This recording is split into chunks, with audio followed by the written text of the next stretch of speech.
Garden में आज हम आपको दिखाएंगे बॉटनिकल गार्डन का पूरा व्यू। ये देखिए हमारे नमूने अकेला हाय करो वो क्यों अकेला है हाय कर हाय पूर्वक स्वागत करत आहे। हे आपण जे बघत आहोत ते गोंड राजाच्या किल्ल्याचं जे वॉल आहे ते इथं बॉटनिकल गार्डनचं कव्हर म्हणून आपण इथं दर्शवलेलं आहे। नेक्स्ट तिकीट काउंटर दिसतं इथं बॉटनिकल गार्डनचं, जे बॉटनिकल गार्डन आपलं 108 हेक्टरवर समापून आहे पसरलेलं आहे आणि जिथे आपण उभे आहोत ते 14 हेक्टरवर आहे आणि बाकीचं कन्झर्वेशन झोन जे 94 हेक्टरवर पसरलेलं आहे। तिथं आपण पूर्ण स्पीसीज जितकी आहे प्लांट्सची ती पूर्ण कन्झर्व करून ठेवलेले आहे आणि इथं नवीन नवीन एंडेंजर्ड प्लांटेशन सुद्धा केलेले आहे आणि जे रिक्रिएशन झोन आहे जे 14 हेक्टरवर आहे तिथं आपल्याला बघण्यात मिळेल underground museum, aquarium, butterfly garden, science centre, planetarium जे वर्क इन प्रोग्रेस आहे। याच्याऐवजी पर्यटकांना जेवणाची सोय करून द्यावी याच्यासाठी आपल्याकडे कॅफेटेरिया म्हणून आहे आणि विविध प्रकारे बग्गी हाऊस, बग्गी स्टँड मधून बग्गीज निघणार, जे कोणी पायी नाही चालू शकत त्यांच्यासाठी आपण हे बग्गीज प्रोव्हाइड केलेले आहोत पूर्ण ऑल ओव्हर गार्डन फिरण्यासाठी आणि ट्रेन सुद्धा प्रोव्हाइड केलेला आहे जे मुलं बाळ त्याच्यामध्ये बसून एन्जॉय करतील। तसेच मुलांसाठी इथं प्ले हाऊस सुद्धा आहे जिथं मुलं खेळतील पण गार्डनमध्ये प्रवेश करू। इथं आपल्या श्रद्धेश अटल बिहारी वाजपेयी मध्ये रोज गार्डन बनलेलं आहे जिथं 140 स्पीसीज प्लांटिंग केलेले आहे। इथं आपल्याला पांढरे, pink roses, then red roses हे सगळे प्रकारची आपल्याला प्रजाती दिसेल।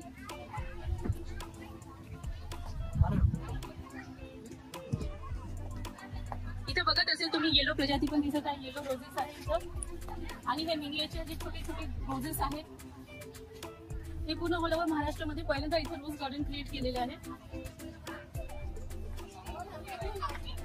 या रोजची व्हेरायटी बघा, या रोज मध्ये पाकळ्या खूप वेगळे वेगळे दिसत आहे। रोज जनरली बंच मध्ये पेटल्स असतात पण याच्यामध्ये आपल्याला मोजके इतकी 5 ते 6 पेटल्स दिसून पडतात।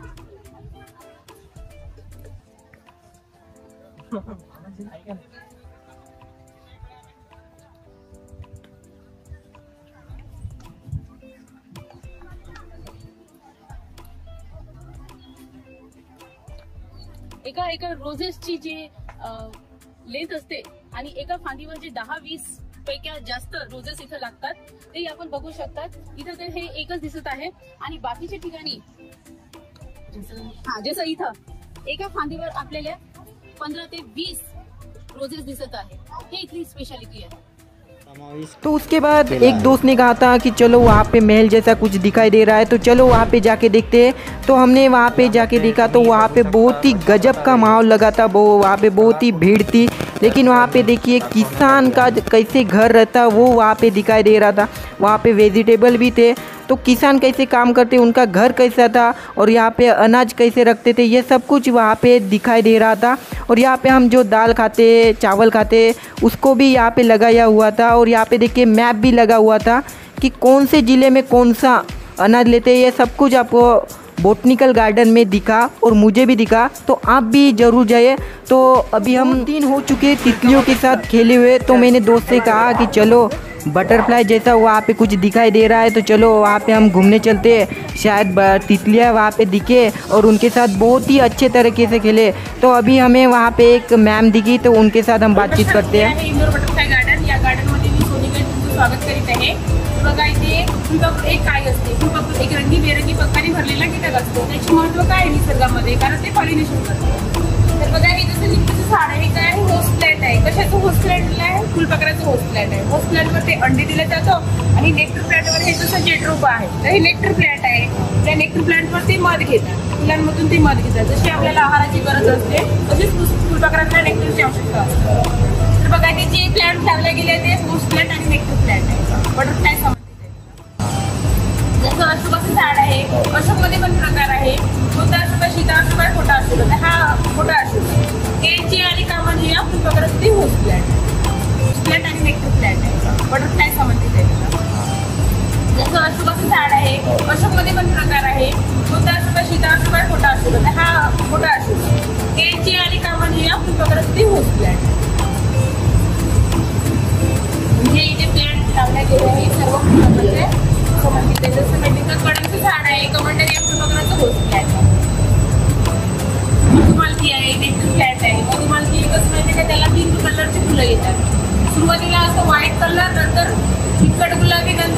फुलांनी.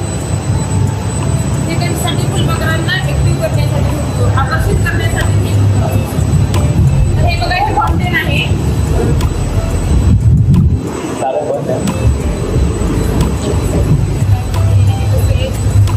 एक झोरा आहे. कोणता एक झोरा आहे? मिनी एक झोरा आहे. मिनी म्हणजे छोटा एक झोरा आहे. एक झोऱ्याचे फ्लावर आपल्याला ऑल सीझन मध्ये बघायला मिळतात.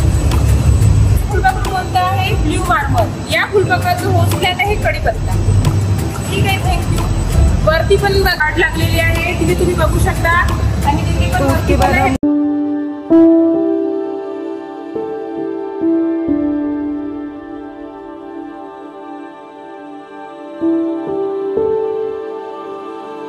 तो उसके बाद हम घूमते घूमते लकड़ी से बनी माँ के पास पहुँचा तो मुझे एक शायरी याद आ गई थी।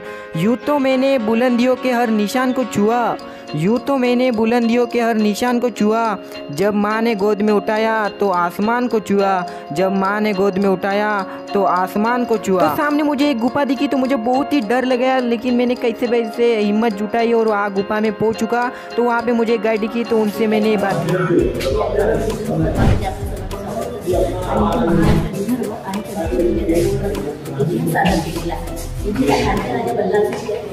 त्यांचे होते रामशाचे मुलगा राजा रामशाह यांना इथे राजा बीरशाह यांचे मुलगा रामशाह आणि वडील दत्तक घेतला आणि 3 वर्षाच्या मुलाला दत्तक घेतला. आणि नंतर राणी यांच्या राज्य कारभार करतात. हे राणी यांची समाधी ते रामशाह यांच्या आईच्या प्रेमसाठी बांधलेला आहे आणि चंद्रपूर गांधीचे मंदिर आहे. आहे हे पण प्राचीन ज्याच्यात आहे सम्राट अशोक यांनी मोठं बांधलेलं आहे. ते राणी किल्ला आहे.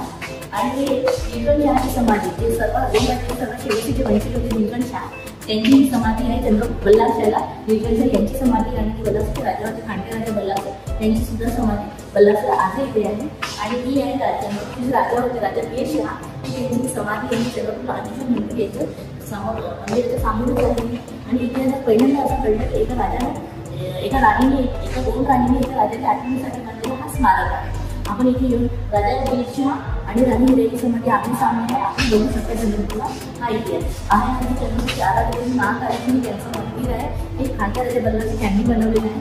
हे सुद्धा आमचं मंदिर इथेच आहे. ही खूप सुंदर पाहायला आकर्षित आहे, आपण बघू शकता.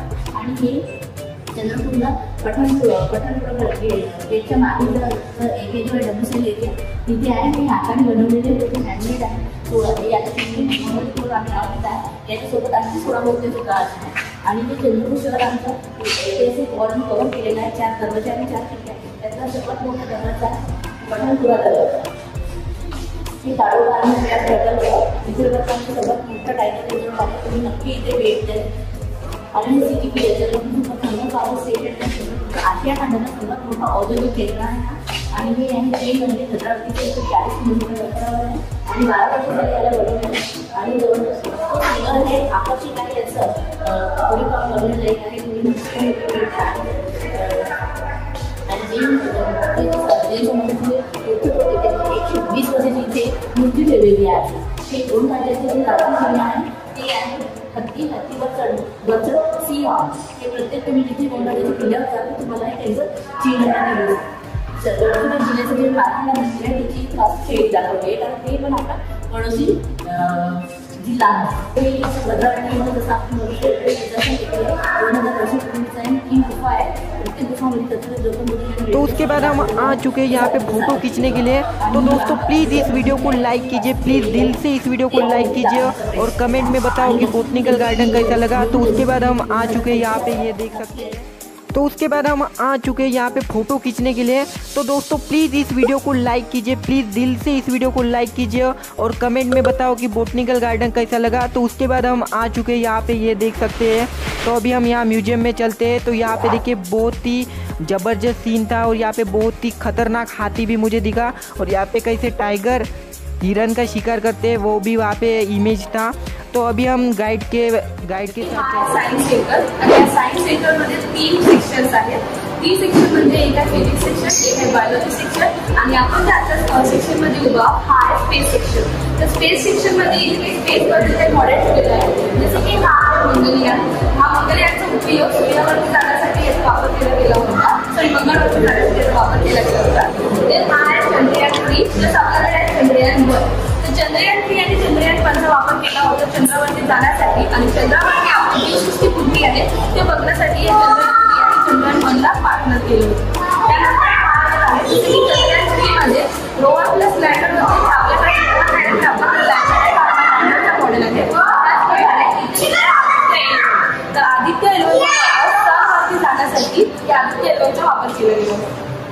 आणि इथे काही मॉडेल्स ठेवल्या जसं की ते राशी चक्र इन ज्योतिक पॉइंट्स आहे ना, तर त्यामध्ये काय असते की आपण आपली जे बर्थ डेट असते ते birth date plus birth time असते त्या टाइमनुसार आपण आपली जी राशी असते ते राशी आपण इथून डिसाईड करतो. त्यानंतर इथे दिले आहे मंगल अभियान. तर मंगल अभियानामध्ये चंद्रावरती जायचं मंगळावरती जायचं असेल तर मंगळावरती कशा प्रकारे प्रतिमा हे सूर्याची प्लस आजूबाजूला काय काय त्यांनी डिस्कवर केलं ते डिस्कवर आपण या कंपनी बघू शकतो. अशा प्रकारे हा एक मॉडेल आहे.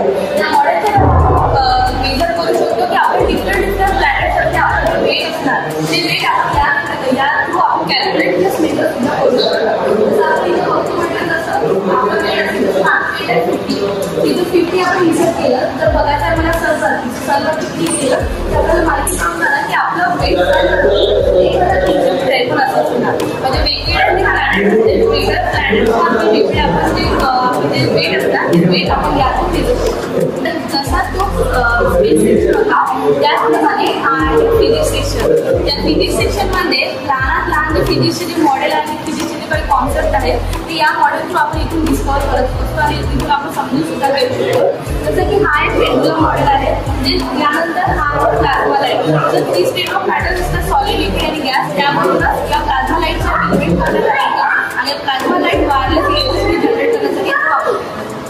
त्यानंतर या मॉडेलचं नाव आहे मॅग्नेटिक लिव्हिटेशन. आणि या मॅग्नेटिक लिव्हिटेशनवरती कशी जी मॅग्नेट ट्रेन असते ती सर्वात वेगाने कशी धावत असते ते मॅग्नेट्सवरती. तर तोच कॉन्सेप्ट आपण इथून समजण्यासाठी हा मॅग्नेटिक लिव्हिटेशन वापर केला गेला.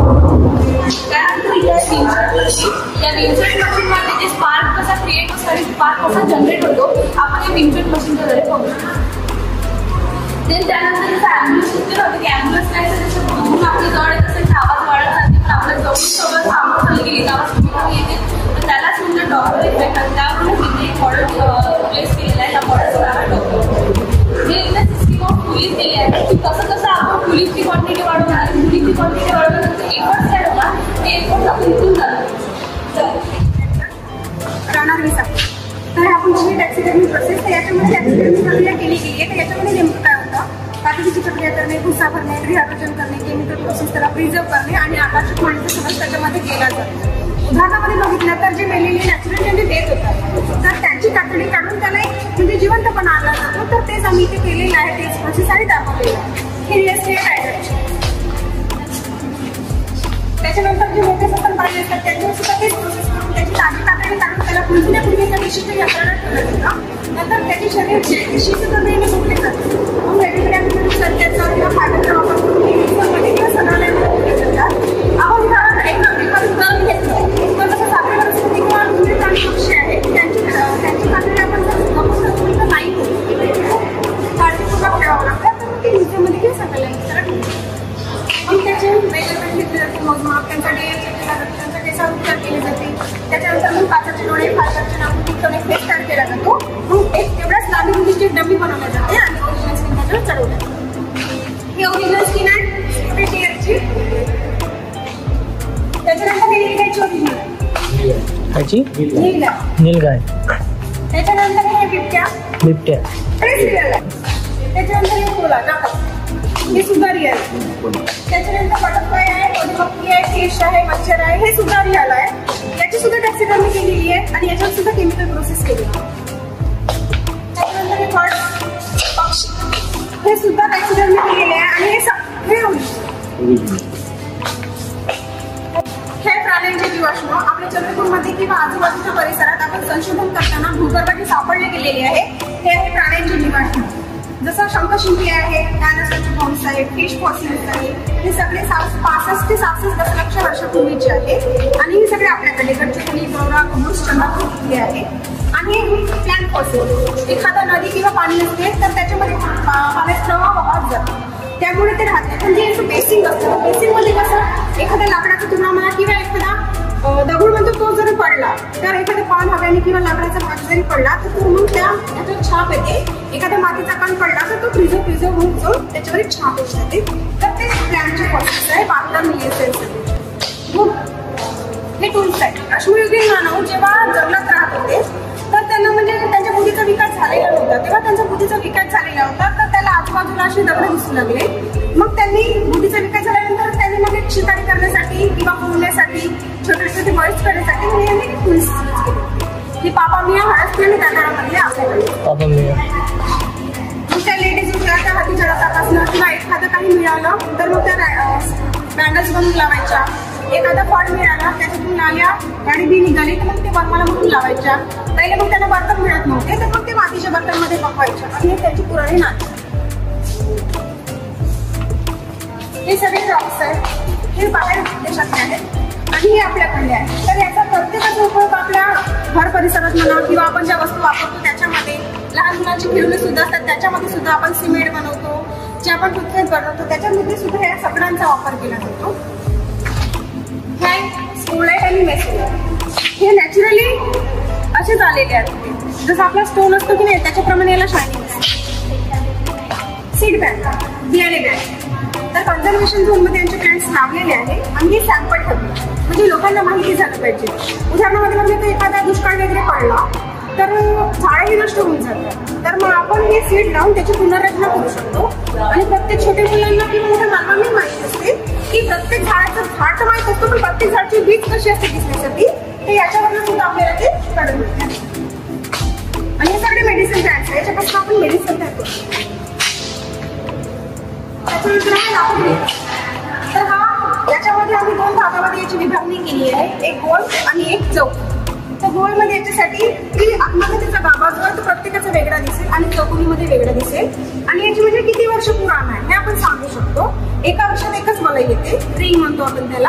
आणि याच्यामध्ये सुद्धा जाड आणि पातळ रिंग येते. जाड केव्हा येते जेव्हा वातावरण अनुकूलित असेल तेव्हा, आणि दुष्काळ जर पडला तर ती रिंग खूप दूर येते आणि पातळ येते. त्याच्यावरून माहिती की तुला सुद्धा त्याच्यात वापरलेला नकाशा. तर प्रत्येक लाकडांनी तयार केलेला आहे. असं नाही की त्या राज्यात ते लाकूड मिळते असं काही नाही आहे. हा नकाशा तयार करण्यासाठी त्या लाकडांचा वापर केला तर त्यांची नावं लागली. आणि हे सगळे कन्झर्वेशन आणि आहे बघू. इथे बघू आपण सांगाडा, मराठीमध्ये याला बोलतो आपण सांगाडा, तसंच इंग्लिशमध्ये स्केलेटन. तर आपण बघू याच्यामध्ये की आपले टोटल 206 टोटल बोन्स कसे सिच्युएटेड आहे म्हणजे कसे मॅनेज केले आहे. रिप्स आहे हे इकडे 12 इकडे 12 एकाच टर्नचे जोडलेले आहे. 25 हे आहे क्लेविकल बोन, हे आहे स्कॅपुला आणि हा स्पायनल कॉर्ड, हे आहे पेल्विक गर्डर, हे आहे पेक्टोरल गर्डर. एका हातापासून लीज बोन आणि एका हातापासून अशा टोटल हातापायाचे मिळून 120 बोन. हे आहे जॉईंट्स जे हेल्पफुल असतात आपल्या बॉडीला मुवमेंट करण्यासाठी. टोटल बोन्स जसे असतात 206 तसे मसल्स आहे 639 टोटल मसल्स आहे.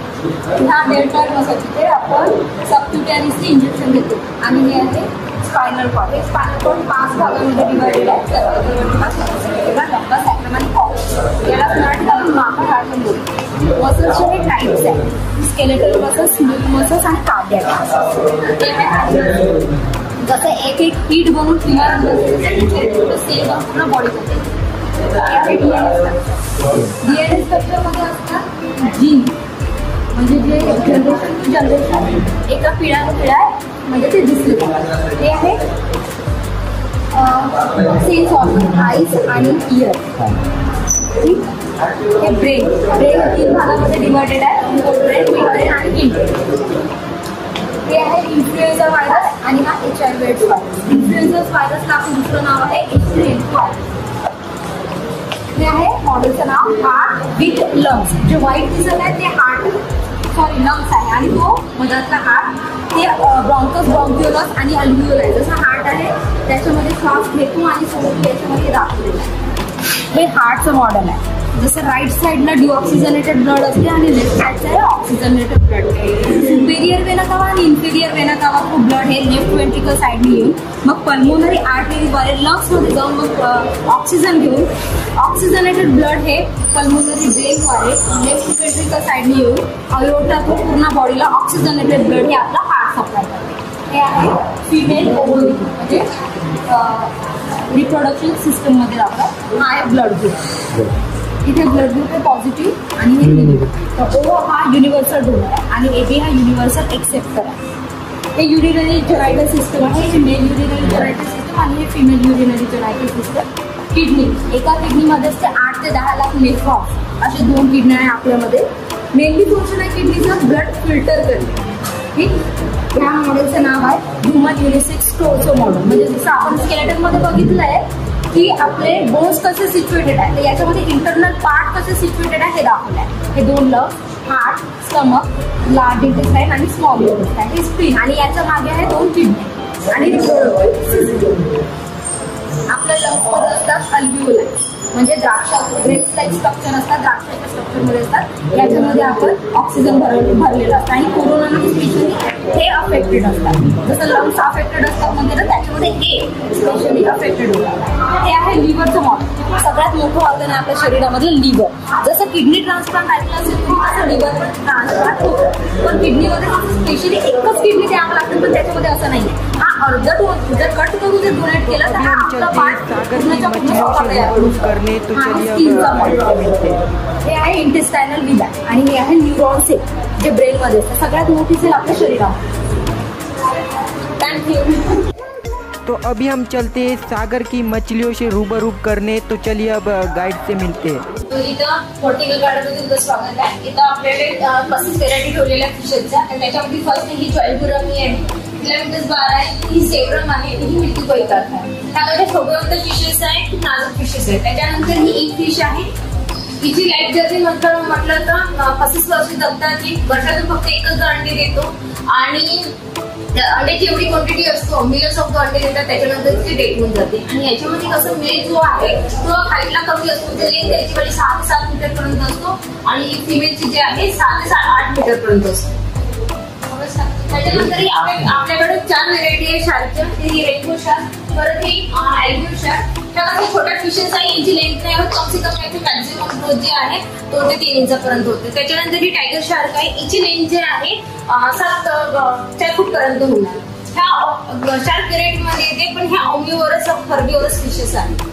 त्याच्यानंतर ही एलिव्हेटेड गार्क आहे. गार्क मीन्स कोरकोटाचं स्ट्रक्चर दिलेलं आहे. हिचं अगर मागचं पोर्शन अगर लपवलं समोर दाखवलं तुम्हाला एक गार्क सारखी दिसेल. हिची लेंथ जी आहे ते नेचरमध्ये 2 मीटर ते 3 मीटर पर्यंत वाढते. त्याच्यानंतर आपल्याकडे कॅट व्हेरायटी आहे. कॅट फिशेसच्या आपल्याकडे 3 व्हेरायटी आहे कॅट फिशेसच्या. तर ही रेड कॅट फिश आहे आणि ही कॅटफिश कशामध्ये ओळखण्यात येतात ही बार्कसमुळे. ज्या फिशला हे बार्कस असते तर ती कॅट व्हेरायटीमध्ये. त्याच्यानंतर ही आपल्याकडे एक शार्क आहे. तिला बाला शार्क पण म्हणतात, सिल्वर शार्क पण आहे आणि ही बॅडल लॅप्रोसिस आहे. त्याच्यानंतर ही पाकू फिश आहे. रेड बेलेट पाकू फिश. तर हिचे जे टीथ आहेत आपले ह्युमन बी सारखे आहे सेम. तर ही ओमनिवोरस फिश आहे. हिला फिश पण देतो आम्ही फीडिंग मध्ये आणि नट्स पीनट्स वगैरे मी आम्ही प्रोव्हाइड करतो. त्याच्यानंतर ही ब्लॅक घोस्ट आहे. हिचा एक स्पेशल मुवमेंट जो आहे तसा जो आहे खालचा फिंग जो आहे त्याच्यामध्ये ते मायनर इलेक्ट्रिक जनरेट करतो आणि मेलचा आहे तो कमी असतो आणि फिमेलचा जास्त असतो आणि ते जे ब्रीड करण्यासाठी. त्याच्यानंतर ही पॅरट फिश आहे. ही हायब्रिड फिश आहे आणि त्याच्यानंतर मिल्की कोयकर्फ आहे आणि हे ऑस्कर आहे. हे क्रॉस ब्रीडिंग आहे. त्याच्यानंतर ही शार्क आहे आणि ही आर्कोमा आहे. जी लेंथ जी आहे नेचरमध्ये 10 मीटर पर्यंत वाढते आणि डायनासॉरच्या काळातली फिश आहे. एक स्पेशल फिश आहे ही. त्याच्यानंतर ही व्हिडिओ याच्यामध्ये तुम्हाला सगळंच कलर मिळून जाईल. निऑन वगैरे सगळं टेट्रा व्हेरायटी आहे. त्याच्यानंतर ही आफ्रिकन सिक्लेट आहे आणि ही ओरवाना आहे. याच्यामध्ये 8 प्रजाती येतात. त्याच्यामध्ये सिल्वर, गोल्डन, ब्लॅक, ऑरेंज सगळं कलर मिळून जातो. त्याच्यानंतर ही सेकंड आहे कॅटफिश आहे. Shoelace catfish.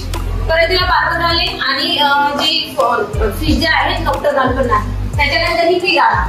पिराना ही फिश खूप अग्रेसिव्ह फिश आहे. हिची दात जे आहे त्याच्यासाठी शार्प राहतात. हिच्या ह्या फिशेसवर 2 मूवी बनलेल्या आहे. सेकंड पार्ट, फर्स्ट आणि सेकंड पार्ट बनलेले आहे. हॉलिवूड मूवी बनलेली आहे. त्याच्यानंतर टिकवाय रोजी बार आणि ग्रीन टायगर बार. ठीक आहे. हिची लेंथ जी आहे ती वर्षी 1 फूट पर्यंत वाढेल आणि हिची जी आहे तिची पण 2 ते 3 इंचापर्यंत वाढेल. ती टायगर बास्केट आहे 2 ते 3 इंचापर्यंत. त्याच्यानंतर ही कॅट व्हेरायटी आहे सनकॅट फिश आणि हे कमीत कमी दिसण्याचे ते आमच्या गेस्टला म्हणून आम्ही एक पिक्चर फिश सोडलेली आहे. तिला ड्रॅगन हिल पण म्हणतात आणि सेनिगल पण म्हणतात. तो अभी हम आपको रूबरू करने वाले बच्चों के खिलौने जैसे खेलने वाले से। तो मुझे बच्चों की एक शायरी याद आ गई, तो मैं अभी आपको सुनाता हूँ। मैं अपनी हर एक झूठी बात में सच्चा था, मैं अपनी हर एक झूठी बात में सच्चा था। हाँ ये उन दिनों की बात है जब मैं बच्चा था, हाँ ये उन दिनों की बात है जब मैं बच्चा था। तो यहाँ पे बहुत ही अच्छी तरीके से खेलने के लिए बच्चों के लिए था। यहाँ पे छोटे बच्चे नहीं, बड़े बड़े बच्चे खेलने के लिए यहाँ पे था गार्डन। और तो बोटनिकल गार्डन हम बहुत घूम चुके थे। अभी हमें बहुत ही थकवा महसूस हुआ था, तो हम बहुत ही थक चुके हैं। हमें बहुत ही प्यास और भूख भी लग रही थी। तो ऐसे ही दोस्ती के लिए एक शायरी हो जाए। कभी झगड़ा तो कभी मस्ती, कभी झगड़ा तो कभी मस्ती, कभी आंसू तो कभी हंसी, छोटा सा पल और छोटी छोटी खुशी, छोटा सा पल और छोटी छोटी खुशी, एक प्यार की कश्ती और ढेर सारी मस्ती, एक प्यार की कश्ती और ढेर सारी मस्ती, बस इसका ही तो नाम है दोस्ती, बस इसका ही तो नाम है दोस्ती। तो दोस्तों आज के लिए इतना ही। तो आप इस चैनल पे नए तो इस चैनल को सब्सक्राइब कीजिए और इस वीडियो को लाइक कीजिए। तो अभी हम अगले वीडियो में मिलते हैं, तब तक के लिए गुड बाय।